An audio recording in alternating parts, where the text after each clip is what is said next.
Olá, estamos começando mais uma videoaula. O tema da videoaula de hoje é o trabalho e o mercado de trabalho. E essa aula eu vou dividir ela hoje em duas etapas. Eu vou fazer hoje uma introdução, uma primeira etapa, e a semana que vem a gente posta essa segunda etapa, a gente fala sobre esse segundo momento. Bom, nesse primeiro momento, eu gostaria de abordar duas coisas: a questão da nomenclatura sobre o desemprego e a questão do desemprego que nós tivemos pesado aí depois da crise de 2008. Então eu quero trabalhar dois pontos importantes da questão do trabalho e o mercado de trabalho. Nós vamos passar a ideia, né, trabalhar a ideia da questão do que é desemprego, né, das terminologias técnicas do que é desemprego, e depois a gente vai falar um pouquinho sobre uma onda de desemprego pesado que pegou o mundo aí depois da crise de 2008. Então essa vai ser a aula de hoje. Bom, segundo um economista renomado chamado Paulo Sandrone, tá certo? Que vocês estão vendo aí, que criou o chamado Dicionário de Economia do século XXI, para ele, o emprego é a função ou cargo de ocupação remunerada exercida por uma pessoa. Então, emprego é quando você tem um salário, né? Nós temos um salário, nós estamos empregados. Isso numa visão técnica do economista Paulo Sandrone, tá? Bom, quando a gente vai debater esse assunto um pouco mais a fundo, a gente vai ter que trabalhar, tirar a câmera aqui, a gente vai ter que trabalhar o seguinte: quando a gente fala de desemprego, pessoal, existem duas linhas de desemprego. Existe uma coisa chamada desemprego estrutural e uma coisa chamada desemprego conjuntural. O que é o desemprego estrutural? Bom, esse desemprego é o desemprego que vem hoje trazendo a maior parte dos debates da atualidade sobre a questão do mercado de trabalho, que é a seguinte, pessoal. Com a evolução tecnológica, a primeira coisa que a gente tem que entender é que evolução tecnológica ela é sequente desde a Revolução Industrial. Então, desde que surgiu a Revolução Industrial, nós temos evolução tecnológica. Tá? Então, a Revolução Industrial foi uma evolução tecnológica, foi uma revolução tecnológica, e essa revolução tecnológica nunca mais parou. Então, a gente tem que deixar claro que o avanço da tecnologia ele é constante, independente da época. Então, quando surge a Revolução Industrial, já era um avanço tecnológico. Como a gente vai passar por primeira Revolução Industrial, segunda Revolução Industrial, terceira Revolução Industrial, esse avanço é sempre sequencial. O problema é que esse avanço que acontece dentro da indústria, ele acontece de forma geral em quase todas as áreas. Todas as áreas sofrem com a evolução tecnológica. E quando a gente fala de desemprego estrutural, essa terminologia desemprego estrutural é quando o posto de trabalho se fecha porque surgiu uma tecnologia que não é mais necessário o uso de mão de obra daquele determinado indivíduo. Então o desemprego estrutural, ele mexe na estrutura, ou seja, aquele emprego não terá mais condição de voltar, de acontecer de novo. Ele se encerrou, ele se acabou. A gente tem uma noção muito clara desse tipo de desemprego quando a gente olha para as indústrias.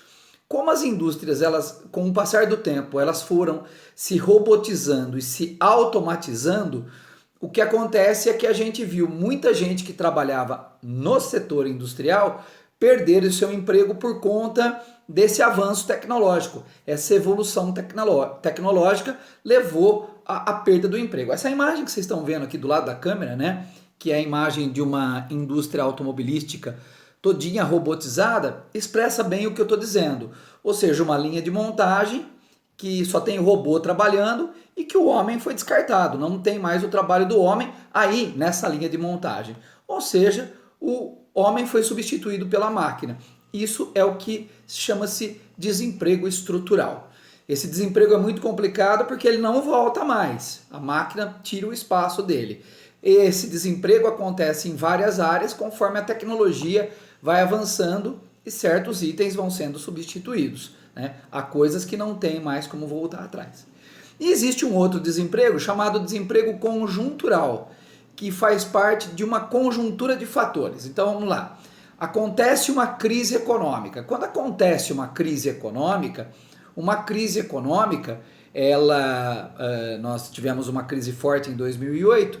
Quando acontece uma crise econômica, ela leva, né, várias empresas dos mais variados setores a mandarem embora os seus empregados. Mas ela está demitindo esses empregados porque ela está passando por um momento de dificuldade econômica. Imagine que caíram as vendas e aí não tem mais necessidade daquele número de empregados que a empresa tinha.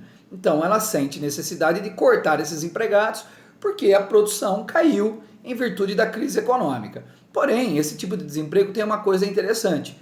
Quando a economia se aquecer novamente, quando as coisas voltarem ao normal, você vai voltar a contratar, porque afinal de contas foi momentâneo. Foi só porque houve ali um momento de crise, e com o momento de crise nós realmente vemos os setores, de forma geral, demitirem em qualquer lugar do mundo. Tudo bem? Então essa é a questão do desemprego estrutural e a questão do desemprego conjuntural. É muito importante que você saiba a diferença entre eles para que possa rolar um diálogo sobre o assunto desemprego. Tudo bem? Bom, segundo ponto que eu queria tratar na aula de hoje é que ali no final de 2008 para 2009 aconteceu a chamada, na verdade ela aconteceu em 2008, né? Mas aí ela bate pesado, ela bate forte a partir de 2009. Aconteceu a chamada crise do setor imobiliário nos Estados Unidos.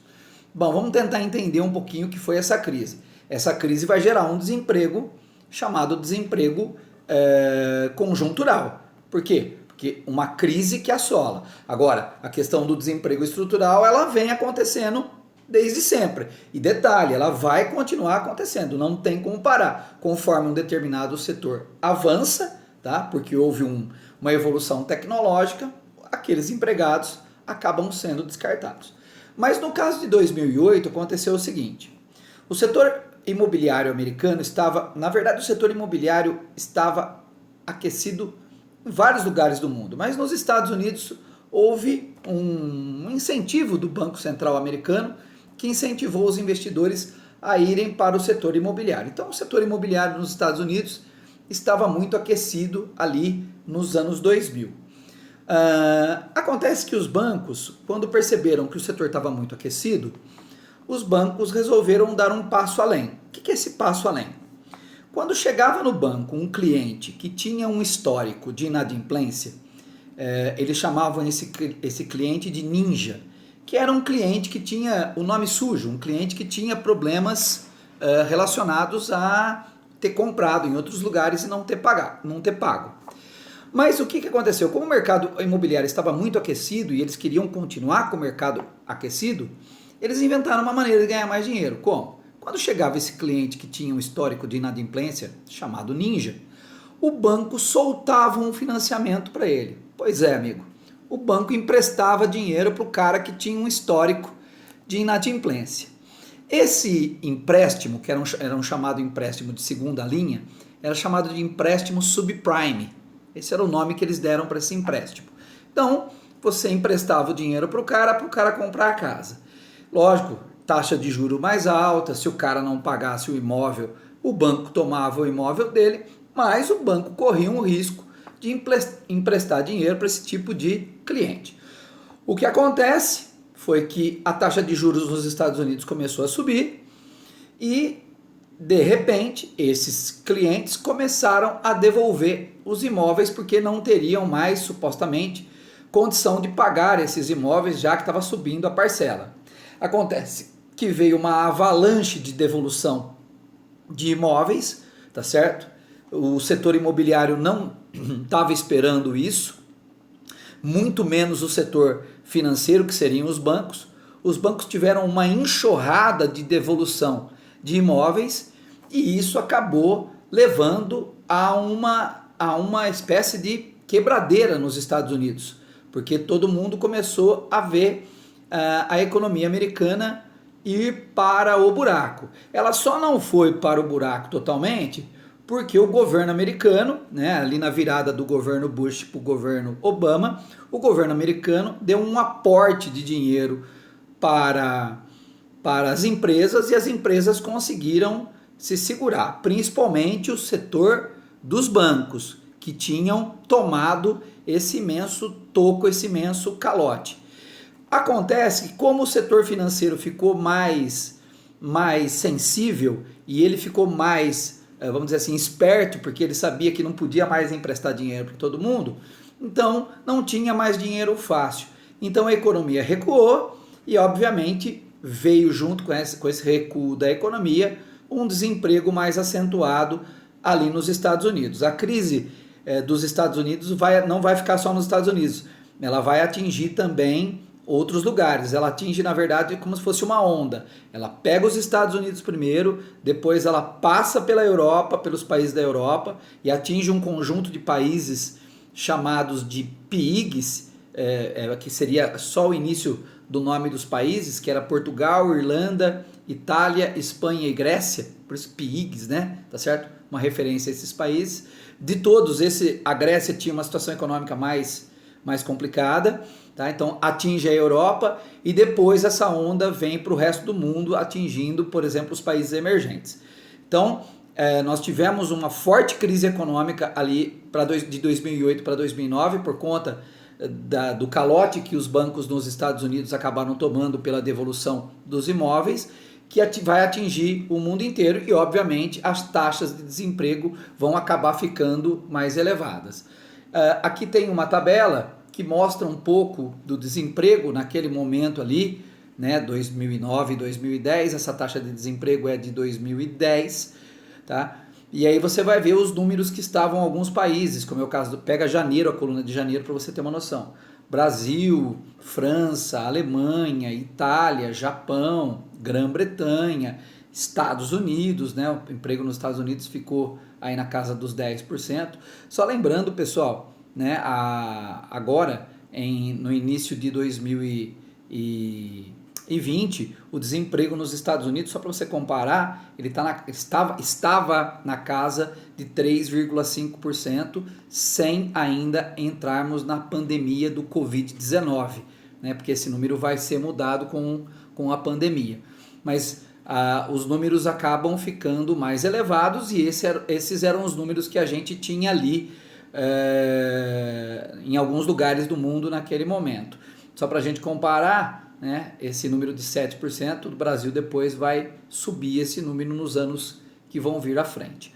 Bom, essa é a primeira etapa, é só para vocês entenderem aí essa questão dos tipos de desemprego e a questão dessa crise do subprime, essa crise de 2008 que atingiu o setor imobiliário dos Estados Unidos. A gente fica por aqui, essa aula está dividida em duas etapas, essa é a primeira etapa. A gente se vê na próxima. Valeu, moçada!